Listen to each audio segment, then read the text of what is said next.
नमस्कार, आप सभी का स्वागत है वुमेन्स डे स्पेशल इस खास कार्यक्रम में। आज हमारे साथ हैं डॉक्टर पूजा दीवान। सबसे पहले पूजा जी, आपका बहुत-बहुत स्वागत है हमारे इस खास कार्यक्रम में। नमस्कार ज्योति जी, आपसे फिर से मुलाकात हो रही है और हर बार मुलाकात बहुत ही मीठी रहती है। आज अंतर्राष्ट्रीय महिला दिवस है। मुझे अपने शो पे आमंत्रित करने के लिए बहुत-बहुत धन्यवाद। हाँ जी। पूजा जी, आज हम बात करेंगे महिलाओं की। महिलाएं जो हैं वो घर का कहते हैं कि जो सब कुछ है दारोमदार है उनके हाथ में होता है। लेकिन कहीं न कहीं महिलाओं के लिए जब हम एक स्पेशल डे की बात करते हैं, तो हर दिन उनके लिए स्पेशल होना चाहिए। उनका हर दिन जो है वो खुशियाँ लेकर आता है, लेकिन घर की ज़िम्मेदारियाँ सँभालते-सँभालते वो काफ़ी व्यस्त हो जाती हैं और अपने लिए समय नहीं निकाल पाती हैं। या कि यूँ कहें कि मी टाइम जो है उनकी लाइफ में है ही नहीं। लेकिन एक ऐसी समस्या है महिलाओं के जीवन में, जिसको अगर हम देखें, तो वो प्रॉब्लम उनके लिए कहीं न कहीं एक ऐसा मी टाइम अपने आप निकाल देती है, चाहे वो दर्द में हो कि वो कुछ समय अकेला व्यतीत करना चाहेंगी। हम बात कर रहे हैं यहाँ पे मेंसेस की, पीरियड्स की, माहवारी की। ये एक ऐसी ही समस्या है जो महिलाओं में हर महीने आती है। 28 दिन की साइकिल है या 30 दिन की साइकिल है, वगैरह-वगैरह। तो आप इसके बारे में थोड़ा-सा बताइए कि महिलाएँ जो हैं वो अब तो काफ़ी ज़्यादा एजुकेटेड हो चुकी हैं, तो आने वाली जो हमारी नेक्स्ट जनरेशन है या अपने आने वाली बच्चियों को वो किस तरह से उसके लिए तैयार तो करें? सबसे पहले जो प्रिपरेशन होती है वो होती है एजुकेशन, जिसके अंदर adolescent sexual health and reproductive health education होती है। जो जी हाँ। स्वच्छता अभियान भी चलाया गया है, उसके अंदर भी मेंस्ट्रुअल हाइजीन, मेंस्ट्रुअल अवेयरनेस की बातचीत करी गई है। तो स्कूल में तो 7वीं कक्षा, 8वीं कक्षा से ही रिप्रोडक्टिव ऑर्गन्स के बारे में ज्ञान दे दिया जाता है। और ये जो ज्ञान है, ये ज्ञान से हमें पता चलता है कि हमारे शरीर में क्या-क्या नेचुरल बायोलॉजिकल प्रोसेसेस, फिजियोलॉजिकल प्रक्रियाएं हैं। बच्चे को अगर ये समझाया जाए कि ये सब नॉर्मल है, ये बीमारी नहीं है और अब आप बड़ी हो रही करें। जो भी मिथ्या है, जो भी भ्रम है, जो भी सोशल स्टिग्मा है, टाबूज हैं, मिथ्स हैं, उस भ्रम को आप हटाएं। जो प्रेजुडिसेस हैं उसको हटाएं और उसको बताएं कि ये खून जो आपका जाता है, ये आपका अच्छा खून ही है। आपका ये गंदा खून नहीं है, ये धारणा गलत है। आपको आपकी सेहत में जो भी बदलाव आ रहे हैं आपकी बेहतरी के लिए हैं, और जो आप अब बड़ी हो रही इसमें ये जो कुछ बातें हैं कि अब आप खेल नहीं सकती हैं, अब आप छोटे कपड़े नहीं पहन सकती हैं, अब आप खेल-कूद नहीं कर सकती हैं, अब आपको 2-3 दिन आराम ही अवश्य अनिवार्य करना पड़ेगा घर पे। ये सारी बातें जो हैं उसको समझाना, उसको बताना कि ये एक इतनी इम्पोर्टेंट सिचुएशन है जिसमें आप अगर पूरी तरह से एजुकेटेड हैं, तो आप ये समझ सकती हैं कि क्या सही टच है, क्या सही टच नहीं है, क्या जी चीज़ हाँ। हमें प्रेग्नेंट कर सकती है, और जो सेक्सुअल अवेयरनेस है, ठीक है? और उसमें टीनेज प्रेगनेंसी के बारे में भी उनको बता सकते हैं, कॉन्ट्रासेप्शन के बारे में, गर्भ निरोध के बारे में भी बता सकते हैं, ताकि बच्चे सारी बात को समझें, अपनाएं, घबराए नहीं। और यदि उनकी माहवारी नहीं भी हुई है और अगर अचानक से माहवारी हो, तो उस दिन वो एक अचानक से घबराने वाली बात ना हो। तो पूजा जी, आपने माहवारी के साथ-साथ हमें जो एक बात बताई ना कि एक राइट टच और एक रॉन्ग टच जो है, ये बच्चियों में एक सही उम्र में जानकारी होनी बहुत ज़रूरी है।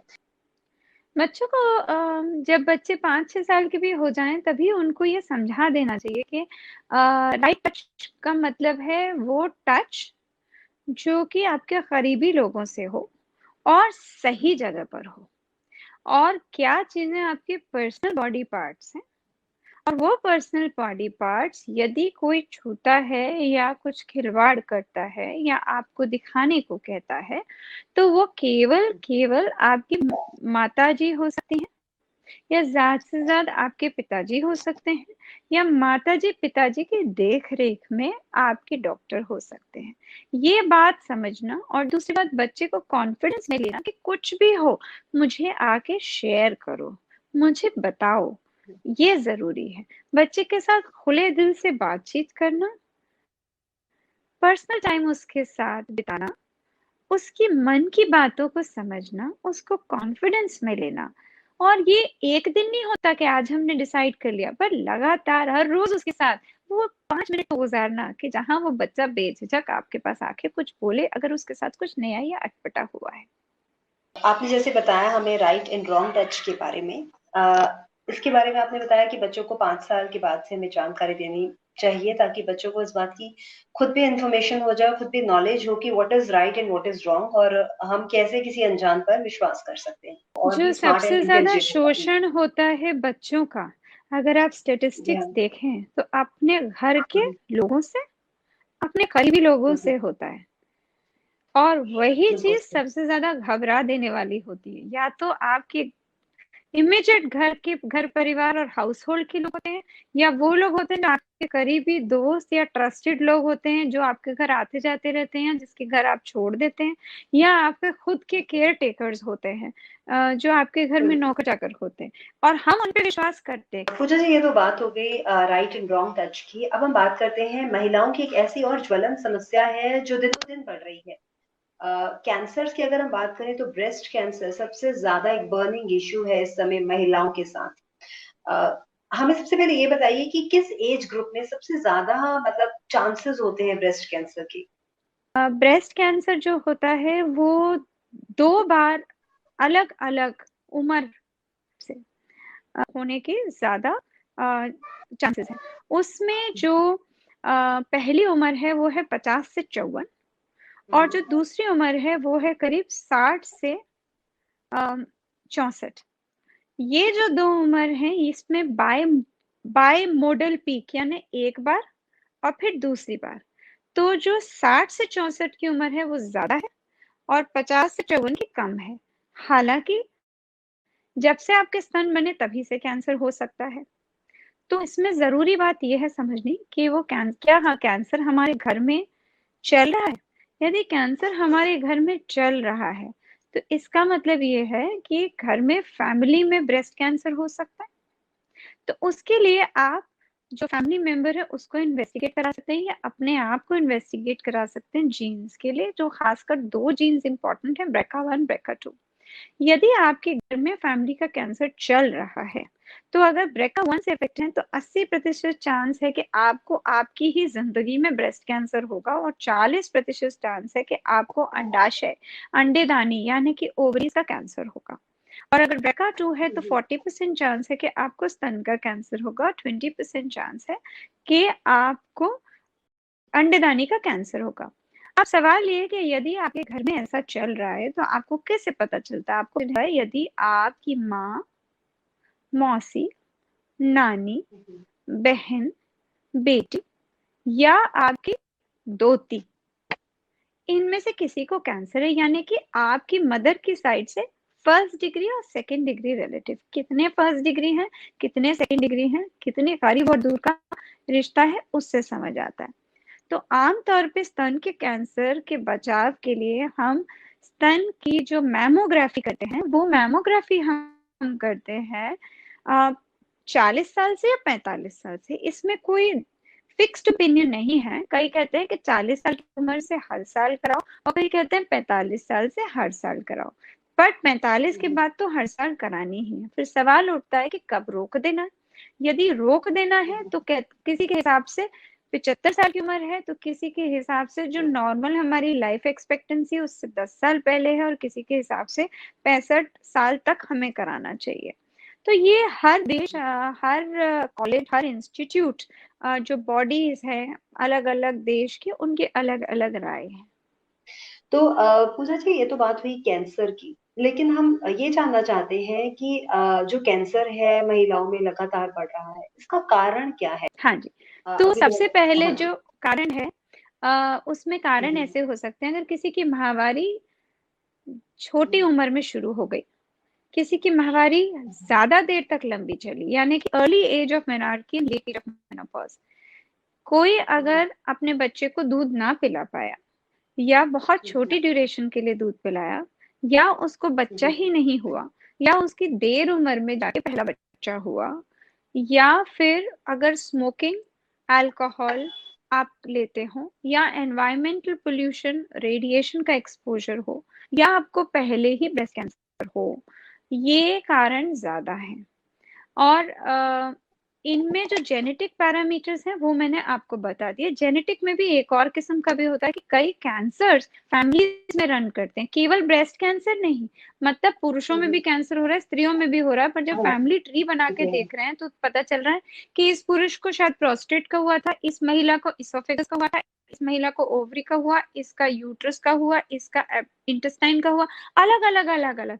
तो ये फेमिलियल कैंसर्स हैं जिसमें कि ब्रेस्ट कैंसर इन्वॉल्व हो सकता है। और जो मैंने आपको दूसरे exclusive line of breast cancer genetics बताई, वो सिर्फ ब्रेस्ट कैंसर की रिस्क है साथ है जो ओवरी के साथ है। महिलाओं को आप ऐसी कौन सी एक्सरसाइज प्रेफर करेंगी या उन्हें सजेस्ट करेंगी कि अपना मी टाइम जो उनके पास बचे वो उसमें ये एक्सरसाइजेस करें और अपने खुद को बीमारियों से दूर करें और सेहत याफ्ता बने? ब्रेस्ट कैंसर को प्रिवेंट करने के लिए कोई एक्सरसाइज नहीं बताई गई, पर इसमें कोई दो राय नहीं है कि ब्रेस्ट कैंसर से बचने के लिए आप अपने आप को तो कम से कम एग्जामिन कर सकती हैं, जिसे सेल्फ ब्रेस्ट एग्जामिनेशन कहते हैं। ये आप आईने के सामने खड़े होके अपने स्तनों को देखें, बाजू को ऊपर ऐसे उठा के अपने स्तनों को देखें, कुर्सी पे बैठ के अपने स्तनों को एग्जामिन करें, लेट कर भी अपने स्तनों को एग्जामिन करें। ये हर माह करना चाहिए, खासकर जब महामारी खत्म होके 3-4 दिन गुजर जाए। इसे ब्रेस्ट सेल्फ एग्जामिनेशन कहते हैं। और आप चाहे तो हर 3 साल में, खासकर 30 साल की उम्र के बाद, आप क्लिनिकली यानी डॉक्टर से ब्रेस्ट एग्जामिनेशन करा सकती हैं। इसमें कोई डाउट नहीं है कि जो महिलाएं हैं उनको दो चीजें इफेक्ट करती हैं उम्र के साथ, और वो है हड्डियों का कमजोर होना यानी कि ऑस्टियोपोरोसिस, ऑस्टियोपेनिया होना, और दूसरा डिलीवरी के पश्चात, या फिर कई बार डिलीवरी, अगर नॉर्मल डिलीवरी ना भी हुई हो तो भी मेनोपॉज होने के बाद जो सारे उनके सपोर्ट सिस्टम्स और लिगामेंट्स हैं बच्चेदानी के आसपास, वो ढीले जैसे होने लगते हैं। इसी तरह जो वाल्व होता है, स्फिंक्टर होता है, जो पेशाब की नली है, वो ढीला सा पड़ जाता है। तो छींकने पे, खांसने पे, भारी वजन उठाने से, बाल्टी उठाने से अचानक से हल्का सा यूरिन लीक हो जाता है। इन दो चीजों के लिए डॉक्यूमेंटेड एक्सरसाइजेस हैं। हड्डियों को स्ट्रॉन्ग रखने के लिए एक्सरसाइज इसलिए जरूरी है क्योंकि एक्सरसाइज से कैल्शियम बिल्डिंग होती है उस बोन की। अच्छी खुराक, कैल्शियम और विटामिन डी रिच लीजिए, जरूरत पड़े तो कैल्शियम और विटामिन डी की सप्लीमेंटेशन भी लीजिए, पर एक्सरसाइज जरूरी है। अब आपने पूछा किस किस्म की एक्सरसाइज, तो हम लोगों को एरोबिक एक्सरसाइज करनी है, स्लाइट वेट बेरिंग एक्सरसाइजेस करनी है, stepping up of ladder walking exercise करनी है, स्विमिंग करनी है, साइकिलिंग करनी है, रनिंग जॉगिंग करनी है, पिलाटीज कर सकते हैं, स्ट्रेचिंग एक्सरसाइजेस कर सकते हैं। ये बोन बिल्डिंग एक्सरसाइजेस हैं। साथ ही साथ जो हमारा यूट्रस का जो फ्लोर है सपोर्ट सिस्टम्स का, और जहाँ बच्चेदानी के साथ यूरिन का भी सपोर्ट सिस्टम है, तो वो जो एरिया पेल्विक फ्लोर है जो वीक हो जाता है, वो अगर यहाँ पे सपोर्टेड है तो थोड़ा ढीला हो सकता है, और बच्चेदानी का मुंह जो है वो भी ढीला हो सकता है। तो उसके लिए पेल्विक फ्लोर एक्सरसाइजेस होती हैं जिन्हें कीगल एक्सरसाइजेस कहते हैं। उसमें मूलतः जो सबसे जरूरी एक्सरसाइज है वो अगर सिंप्लीफाई करके बोला जाए तो वो होता है ना कि अगर हमें सपोजिंग यूरिन पास करना है, अर्जेंसी है, या स्टूल पास करना है और आसपास टॉयलेट नहीं है, तो आप 1 सेकंड के लिए तो उस एरिया को कस लेते हैं कि ना निकले। अगर अब आपको यूरिन या स्टूल नहीं पास करना है और आप उस एरिया को कस लेती हैं, ठीक है, और उसे कस के 3 से 5 सेकंड के लिए रोकती हैं, फिर छोड़ती हैं, फिर रोकती हैं और छोड़ती हैं, यानी आपको कोई अर्जेंसी नहीं है, बट आप उस तरह की प्रैक्टिस करती हैं, 100 बार सुबह करें, 100 बार शाम को करें। ये पेल्विक फ्लोर एक्सरसाइजेस है। योगा में भी, पिलाटीज में भी ये पेल्विक फ्लोर एक्सरसाइजेस कराई जाती हैं और ये खासी फायदेमंद होती है। इसके सिवा आज की तेज रफ्तार वाली जिंदगी में जहां इंसान एक किस्म की मशीन बन गया है और जो दिमाग है वो भी एक स्पीड इंजन सा हो गया है और तनावग्रस्त रहता है, और जिसे कहते हैं कि it's a cat and mouse race and it's a rat race, तो उसमें तनाव, स्ट्रेस बहुत है। उसके लिए मेडिटेट करना, डिस्ट्रेस होने के लिए, चाहे आप योग करें, चाहे आप डीप ब्रीदिंग करें, चाहे आप माइंडफुलनेस प्रैक्टिस करें, चाहे आप प्राणायाम करें, जिस भी हिसाब से आपको ठीक लगे, बट मेडिटेट करना, शांति अपने आप को देना, सुकून देना, चाहे वो 10 मिनट ही हो, वो जरूरी है। प्रेगनेंसी भी एक ऐसा माइलस्टोन है हर लेडी की लाइफ में, कि वो हर ख्वाब देखती है हर महिला की, हाँ मैं माँ बनूं एक दिन और मेरी गोद में भी मेरा अपना बच्चा अ, हो जिसका मैं लालन पोषण करूं, ताकि वो मुझे माँ कहे। तो आपको क्या लगता है कि महिलाओं में जो समस्या, मतलब कहीं ना कहीं जो प्रेगनेंसी नहीं हो पा रही है या उन्हें काफी हद तक इस ये सुख नहीं मिल पा रहा, इसके लिए हमारा लाइफस्टाइल कहीं ना कहीं जिम्मेदार है? देखिए, ऐसा है आज के दिन में चाइल्डलेसनेस, यानी कि जो दंपति हैं जो बच्चा चाहते हैं, इच्छुक हैं, पर फिलहाल उनको बच्चा नहीं हुआ है, जिसको लेमन टर्म्स में आप इनफर्टिलिटी बोल सकते हैं, ये एक किस्म का एपिडेमिक ही हो गया है। और आज आंकड़ों में करीब 100 दंपतियों में से 10 यानी 10% का आंकड़ा है जिनको बच्चा होने में तकलीफ है। उसमें से एक छोटा परसेंटेज ही है जिसको टेस्ट ट्यूब बेबी की आवश्यकता होती है। ताली हमेशा दो हाथ से बजती है, कहते हैं ना, it takes two to tango. तो पुरुष और महिला दोनों का साथ चाहिए। तो अगर आप कारण या तकलीफ ढूंढ रहे हैं तो भी दोनों से बातचीत करेंगे। अगर देखा जाए तो 100 में 30-30-30 यानी एक तिहाई एक तिहाई एक तिहाई अगर बांट दिया जाए तो 30% महिला में तकलीफ, 30% पुरुष में तकलीफ और 30% दोनों में ही तकलीफ। तो बचा 10। जो तो 10 है उसको आप अनएक्सप्लेन यानी समझ बूझ नहीं पा रहे हम कि क्या कारण है, किसका कारण है। ये दोनों को देख लिया, बिल्कुल दुरुस्त है भाई, ये क्या रहस्य है, अनएक्सप्लेन इनफर्टिलिटी कहते हैं। अब इनके जो कारण है उसमें कारणों में सर्वप्रथम महिला में जो कारण पाया जाता है वो ये है कि जो नलें होती हैं, ठीक है ना, जिसको हम फेलोपियन ट्यूब बोलते हैं या ट्यूब बोलते हैं, वो जो नल है उसमें इंफेक्शन होने के कारण ब्लॉकेजेस होते। दूसरा कारण देखा गया है कि hormonal disorder, polycystic ovarian syndrome, PCOS होता है, जिसमें माहवारी सही टाइम पे नहीं आती हार्मोन इम्बैलेंस की वजह से, तो अंडा नहीं बनता। तीसरा कारण जो देखा गया है वो ये है कि बच्चेदानी की इन्फेक्शन हो जाए यानी कि पीआईडी हो जाए और उसकी वजह से कोई तकलीफ, और अनेक अनेक और एंडोमेट्रियोसिस भी एक बहुत बड़ा कारण है। दूसरी तरफ पुरुषों में जो सर्वप्रथम कारण है वो ये है कि उनके जो शुक्राणु है उसकी मात्रा कम हो गई है, या फिर शुक्राणु है, चाहे मात्रा सही है, पर उनकी जो हिलने की स्पीड है, मोटिलिटी है, वो कम हो गई है। दूसरी तरफ पुरुषों में ये भी देखा गया कि कई लोगों को जो सेक्सुअल रिलेशंस रखने होते हैं उसमें वो थोड़े असक्षम होते हैं या तकलीफ होती है, जिसे इरेक्टाइल डिस्फंक्शन कहते हैं। अब इन सब में लाइफस्टाइल का कहाँ रोल है?